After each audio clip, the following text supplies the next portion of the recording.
এই দিঘিতে আমরা সাঁতার শিখেছি ছোটোবেলায়। পাড়ার সকল ছোট ছোট ছেলেমেয়েরা এখানে গোসল করতাম। খুব লম্বা একটা দিঘি, বড়। দিঘির নাম টাম জানি না, এমনি দিঘি বলে। কাচারি কলিপাড়া ওই পাশে, এই পাশে কসবা। এবং আগে এই দিঘির দুই ধারে প্রচুর গাছপালা হতো, অনেক গাছ। এই যে বিভিন্ন ফুলের গাছ, এখানে একটা সোনালির ফুল ফুটে আছে, খুব দৃষ্টিনন্দন। প্রচুর গাছপালা হতো, বড় বড় বৃক্ষ হতো, উঁচু উঁচু বৃক্ষ। বেত ফল হতো, এই যে বেতের ফল। এখানে বেতের গাছ আছে কিছুটা। এখানে আগে প্রচুর গভীর ছিল দিঘিটা, এখন নাই। আগে মাছ চাষ হতো, এখন মাছ চাষ হয়, কিন্তু এখন আর কেউ গোসল করে না, দু একজন করে। আমাদের মতো সবাই করে না। আমরা যখন ছোট ছিলাম তখন এখানে দল বেঁধে গোসল করতাম, গরুকে গোসল করাতো। অনেক সুন্দর একটা পরিবেশ ছিল, কিন্তু এখন এই চারিধার ফাঁকা হয়ে গেছে। চারিধারে এত বেশি ঘন বন ছিল, বড় বড় বৃক্ষ ছিল, সেই সব দিক দিয়ে দিঘিতে নামা যেত না। নির্দিষ্ট ঘাট ছিল দিঘির, সে ঘাট দিয়ে নামতে হতো। ওই সব মিলে 4-5টা ঘাট ছিল হয়তো, ওই দিক দিয়ে নামতে হতো। কিন্তু এখন সব দিক দিয়েই নামা যায়।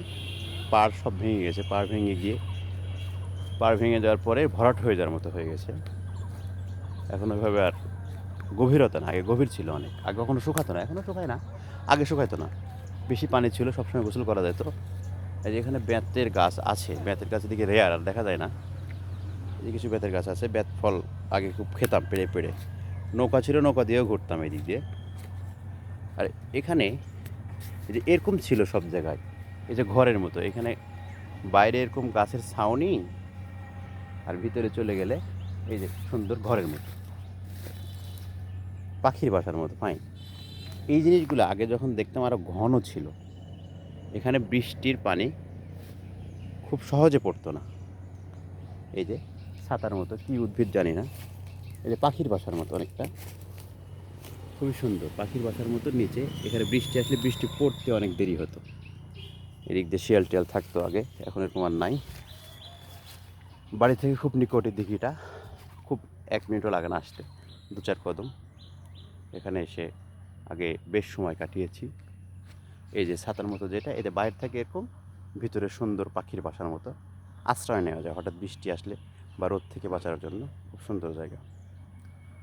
এখানে এসে ছোটোবেলার কথা অনেক বেশি মনে পড়ে গেল। দিঘিটা বেশ বড়, অনেক বড়, লম্বা। ওই যে ওই দিক দিয়ে গেছে।